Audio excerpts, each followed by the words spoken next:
नमस्कार, आप देख रहे हैं नेशनल न्यूज टुडे। खबरें वही जो हो सही। बेगूसराय से बड़ी खबर आ रही है। बेगूसराय में कोरोना पॉजिटिव मरीजों की संख्या लगातार बढ़ते जा रही है। अभी तक कोरोना पॉजिटिव मरीजों की संख्या 82 हो गई है, जिसमें 20 सही भी हुए हैं। इस तरह बेगूसराय में लगातार कोरोना पॉजिटिव मरीजों की संख्या बढ़ते जा रही है। इसी सिलसिले में आज अरविंद कुमार वर्मा, जिलाधिकारी बेगूसराय ने एक संदेश जारी करते हुए जिले वासियों से अपील की है कि आप लोग घबराएं नहीं, लॉकडाउन का 100% पालन करें।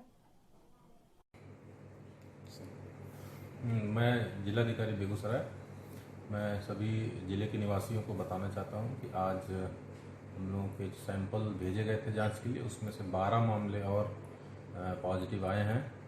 तो हमारे ज़िले में अभी तक कुल केसेस की संख्या इससे बढ़ के अभी 80 हो गई है।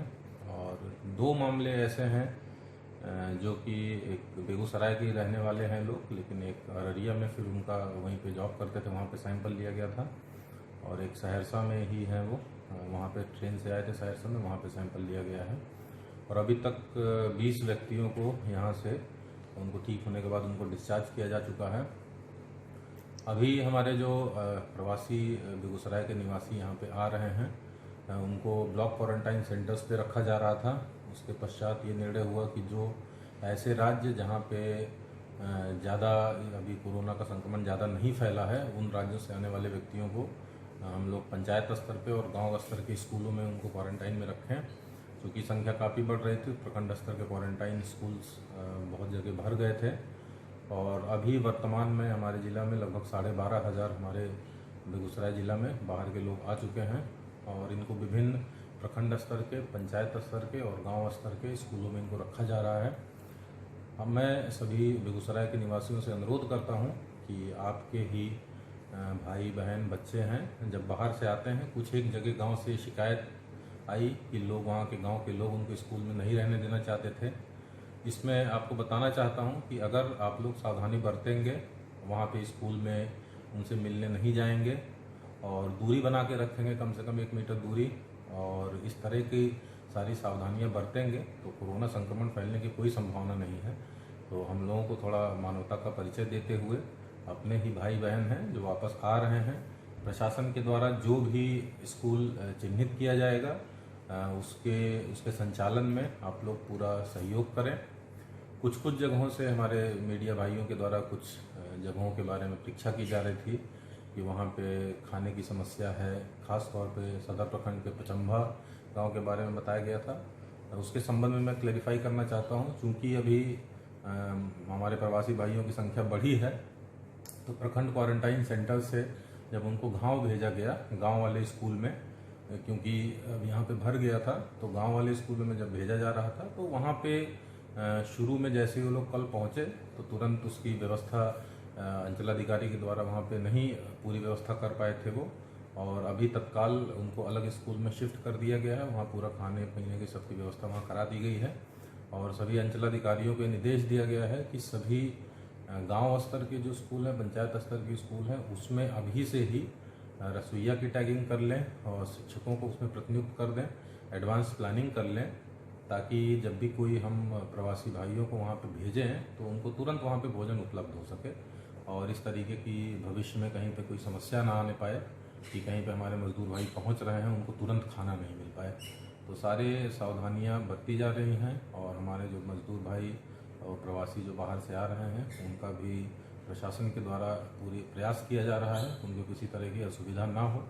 और इसमें सोशल डिस्टेंसिंग फॉलो करना, मास्क पहनना, और गांव का कोई व्यक्ति उस स्कूल में जाके ये प्रयास करना कि खाना दे वहाँ पे, ये सब नहीं करेंगे आप लोग, तो हम लोग इस संक्रमण को यहाँ पे नहीं फैलने देंगे।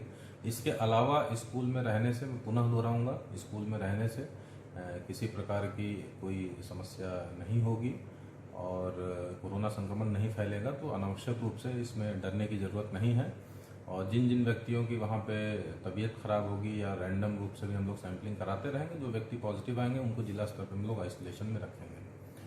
साथ ही साथ ये भी आपको बताना चाहता हूँ कि अभी वर्तमान में जो लॉकडाउन 4 में नए जो सरकार के द्वारा नए नियम जो बताए गए हैं, नए डायरेक्शंस आए हैं, उसके आलोक में यहाँ से भी आदेश निर्गत किया गया है अभी। और जो पूर्व में कुछ दुकानें हम लोगों ने इलेक्ट्रिकल्स की, इलेक्ट्रॉनिक्स की दुकानें सोमवार और शुक्रवार को उसको अनुमति दी थी, इसी तरीके से ऑटोमोबाइल से संबंधित दुकानों को मंगलवार शनिवार को दी थी, और बुक्स की दुकानों को बुधवार और बृहस्पतिवार को अनुमति उसकी दी गई थी। ये दुकानें तो अभी वर्तमान में चलेंगी ही, ये खुली रहेंगी, वो उनको अभी बंद नहीं किया जाना है, वो अनुमान्य है। इसके अतिरिक्त भी जो लॉकडाउन में जो रिलैक्सेशन दिया गया है उसके आलोक में अभी कपड़े की दुकानें, रेडीमेड की दुकानें, ये भी सप्ताह में 2 दिन 10 से 5 बजे तक उसको खुलने की अनुमति दी गई है। इसके अतिरिक्त जूते चप्पल की दुकानें भी 2 दिन खुलने की अनुमति दी गई है, और साथ ही साथ चश्मा, ऑप्टिकल्स की दुकानों को भी 2 दिन खुलने की अनुमति दी गई है। हालांकि इसमें शर्त यही है कि सभी दुकानदार भाई सोशल डिस्टेंसिंग उसको फॉलो कराएंगे और इंश्योर कराएंगे कि किसी भी तरीके का कोई संक्रमण उनकी दुकान के कारण ना फैलने पाए। अभी भी मॉल, शॉपिंग मॉल और कॉम्प्लेक्स को अभी भी बंद रखने का निर्णय लिया गया है। इसके संबंध में और अन्य दुकानों के संबंध में आवश्यकता अनुसार अलग से आदेश निर्गत किया जाएगा। साथ ही साथ अभी बसेस के परिचालन पे पूरी तरीके से रोक है, और प्राइवेट ऑफिसेज भी 33% कैपेसिटी के आधार पे वो लोग भी खोले जा सकते हैं, उसका भी आदेश निर्गत किया गया है। हालांकि जो पूर्व में दुकानें खुली थी ऑटोमोबाइल्स की, इलेक्ट्रॉनिक्स की, ये तो कंटेनमेंट जोन के अलावा बाकी सभी जगहों के लिए उनका खोलना अनुमान्य था। लेकिन वर्तमान में जो कपड़े की दुकानें, जूता चप्पल की दुकानें, चश्मा, इस सब की दुकानें जो खोली जाएंगी, इनको जो रेड जोन एरिया, जो प्रखंड मुख्यालय हैं, उनको रेड जोन एरिया डिफाइंड किया गया है। तो प्रखंड मुख्यालयों में नहीं खोला जाना है। ये कपड़े की दुकानें, जूते चप्पल की दुकानें और चश्मा की दुकानें ये जिला मुख्यालय में और प्रखंड मुख्यालय एवं कंटेनमेंट जोन के बाहर ये खोली जा सकती है। प्रखंड मुख्यालयों में और कंटेनमेंट जोन में ये दुकानें नहीं खोली जानी है। तो ये सभी दुकानदार भाइयों को मैं बताना चाहता हूँ, ताकि किसी को किसी तरीके से कन्फ्यूज़न ना हो। और अपने मीडिया के सभी भाइयों से, आप लोगों से अनुरोध है कि इस आदेश के बारे में आप लोगों के माध्यम से भी इसका लोगों के बीच प्रचार प्रसार हो, ताकि दुकानदार भाई किसी तरीके से लॉकडाउन के जो प्रावधान है उसका उनके द्वारा उल्लंघन ना हो। अंत में पुनः मैं अनुरोध करूँगा, सभी लोग सोशल डिस्टेंसिंग का पालन करें, जो लॉकडाउन में छूट मिली है उसका दुरुपयोग बिल्कुल ना करें, और सतर्क रहें, सावधानी बरतें, और इस बीमारी पे हम लोग अवश्य ही विजय पाएंगे। बहुत बहुत धन्यवाद।